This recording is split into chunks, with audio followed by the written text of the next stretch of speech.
ஒரு தலைவர் அரிசின்னு அள்ளி பார்ப்பாருங்க இல்லை, உண்மையை ஊதி பார்ப்பாருங்க இல்லை, என்னமோ இருக்குமா பார்க்க எவ்வளோ பெரிய போயிட்டு இந்த 75 சுதந்திரத்தின் மீது காரி உள்ளப்பட்ட ஒரு கவிதை. என்ன மாட்டி இப்படி சொல்லிட்டீங்க? என்னப்பா தட்டி போட்ட ரொட்டி புரட்டி போட நாதி இல்லை. இதுல வந்து ஒரு பேத்தி வந்தா, பேத்தி நீ எப்படிமா இருக்கிறீங்க? அவன் சொன்ன பாட்டியோட பேத்திங்க என்னத்தானே சொல்றதுன்னு பொம்மரும் இல்லாமல் வாக்கப்பட்டுக்கிட்டேன், மன்னடும் இல்லாமல் பிள்ளை பார்த்துக்கிட்டேன். அதுக்கு மேலே சொல்ல ஒன்றும் இல்லை. லைஃப் வந்து லைஃப்ல இருந்து வருது வார்த்தைகள். இதை விட ஒரு கவிதை யாராலும் எழுத முடியுமா? எந்த பீட விருதுறாங்களே எந்த கவிஞனும் எழுத முடியாது. யாராலும் எழுத முடியாத கவிதையை மக்கள் அவங்க அதுதான் நாட்டுப்புற இலக்கியம் சொல்றாங்க.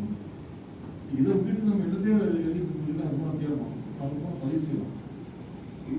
எவ்வளவு வழிகாட்டி இருக்கிறது அறிவுரை இயக்கங்களுக்கு. உங்களுடைய கதை கிறுக்கு சண்முகம் கதை. கிறுக்கு பிடிச்ச ஒரு சண்முகங்கிற ஒரு ஆளை பற்றி ஒரு கதையை எழுதுறாரு. ஒரு அப்பா எத்தனை ஒரு கதை எழுதாங்க சொன்னாங்க. கதையை படிச்சுட்டு கிறுக்கு பிடிச்ச மனுஷனை காப்பாற்றுறதுக்காக அவங்க ஊர் மக்கள் சேர்ந்து ஒரு குளிப்பாட்டி முடிவெட்டி அவங்க சரி செய்வாங்க. கடைசியில் பார்த்தா அவன் ஒரு பெரிய லட்சாதிபதி வீட்டுக்குள்ள கிறுக்கு பிடிச்சி வந்துட்டாங்கிறது கதை முடியும். அந்த ஊரே அவருக்கு படியெடுப்பதுக்கு இஷ்டம் இல்லாமல் அதுவாங்க. அப்படி ஒரு கதை அவருக்கு கொடுத்தாரு. அறிவுரை இயக்கத்தில் கிறுக்கு சண்முகம் கதைக்கு ஒரு மிகப்பெரிய இடம் இருக்கு அந்த மக்கள் பற்றியில். உலகத்தினுடைய மிகச்சிறந்த இலக்கியங்கள் எல்லாம் இந்த மக்கள் படித்தாங்க. யுசனுடைய ரோல்ஸ் ரோஸ் அதை கதையாக எடுத்து மக்கள் கொடுத்தோம். புதுமுடைய சந்தித்தேவன் தர்மம் எத்தனை உலகம் படித்தவங்க எவனும் படிச்சிருக்க மாட்டான். அப்படி கதைகளை வந்து அறிவுரைக்குள்ள மக்கள் படித்தாங்க. படித்து அதை புரிந்து கொண்டு அது வாதம் பண்ணுறாங்க. நமக்கு வந்து கிரை ஃபார் லிட்ரஸின்னு சொல்லுவாங்க. அதுக்கான குரல் வந்து மக்கள்கிட்ட இருக்கு. நாம தான் போகல. முதல்ல ஒரு கிராமத்துக்கு போனதான் என்னுடைய புத்தகத்தில் எழுதிருப்பேன். திருவண்ணாமலை புத்தகத்தில் எழுதிருப்பேன். படித்தா என்னங்க, நீங்கள் எவ்வளோ நேரத்தை வெட்டியாக செலவழிக்கிற கதை பார்த்துருக்கீங்க, படித்தா என்ன அவங்களுக்கு கசப்பா செய்தவங்களுக்குன்னு கேட்டேன். அந்த ஒரு பாட்டி விட்டு கேட்டான், இப்போ வந்து லட்சணமாக பேசுறிய இத்தனை வருஷமா எங்கே போயிருந்தாங்க? என்ன ஒரு கேள்வி, ஒரு வரலாற்று கேள்வி. படித்தவங்களுடைய அத்தனை பேருடைய முதுகலையும் இந்த சிவபெருமான் புட்டுக்கு மனுஷன் அடி கொடுத்தோம்னா எல்லாரும் முதுகலையும் போட முடிச்சுமாங்கல்ல, அது மாதிரி அந்த கேள்வி இத்தனை வருஷம் எங்கே போனாங்கன்னு கேட்டாங்க.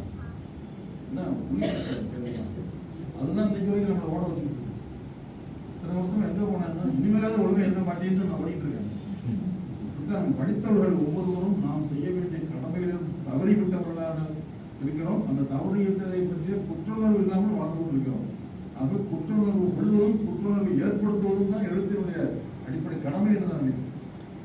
இதுதான்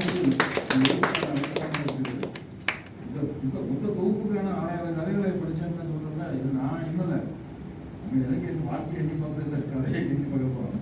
புதுக்கோட்டையில் ஒரு ஆய்வாளர் வந்து புத்தகத்துக்கு அறிமுகம் கொண்டு சொன்னார். குறைந்தபட்சம் ஒரு 1000 கதைகளை படிக்காமல் இந்த புத்தகத்தை எழுதி முடியாது சொன்னார். அன்னைக்கு நான் 6000 சொல்லிட்டு இருக்கேன். சில பேர் போனாங்க புத்தாண்டுக்கு வந்து நான் இந்த ஆண்டு வாசித்த புத்தகங்கள் பட்டியலுக்கு போனாங்க. 80, 90, 100 புத்தகம் போனாங்க. அம்மா விஷயம் எதுவுமே எழுதி வழங்கலையே நம்ம வாழ்க்கையில், அதை பார்த்து பொறாமையாக இருக்க முடியும். இந்த கதைகளை கூட படிக்கும்போது என்ன தோணுச்சுன்னா, இதெல்லாம் நம்ம வந்து சின்ன வயசுலேயே படிச்சிருந்தோம்னா நம்ம ஒரு நல்ல மனுஷனா இதை விட நல்ல மனுஷனா வாழ்ந்துருக்கலாமேன்னு தோணுச்சு. இதை விட பெட்டர் பர்சனாக நம்ம வாழ்க்கையை எடுத்துக்கலாம். அவ்வளவு இந்த கதைகள் நம்மளை மாற்றுது. நம்ம இன்னும் மிகச்சிறந்த மனிதனாக நம்மை மாற்றிக்கொண்டே இருக்கிறோம். இலக்கியத்தினுடைய மிகப்பெரிய பங்களிப்பு அதான சிறந்த படம், சிறந்த இலக்கியம், சிறந்த கலை என்பது நம்மை ஒரு சிறந்த மனிதனாக மாற்றுவதற்கான அடித்தளமாக எப்போதுமே இருந்து கொண்டிருக்கிறது. அப்போ அந்த சிறுகதைகளை நோக்கி இளம் வாசகர்களை அழைத்து வர வேண்டும் அப்படிங்கிறதுனால நான் வாசித்த போது நான் பெற்ற பரவசத்தை பகிர்ந்து கொண்டதான் இந்த புத்தகம். அதை நான் திரும்ப சொன்னேன், இது ஆய்வு புத்தகம் அல்ல. நிறைய பேர் கேட்குறாங்க, ஏங்க ராஜம் கிருஷ்ணன் எடுத்துட்டீங்க, நவீன எடுத்துட்டீங்க, ஒருத்தர லிஸ்ட் கொடுத்துருக்காங்க. நான் எல்லாரும் எழுதுனது என்னுடைய ஃபோக்கஸ் பாயிண்டே கிடையாது.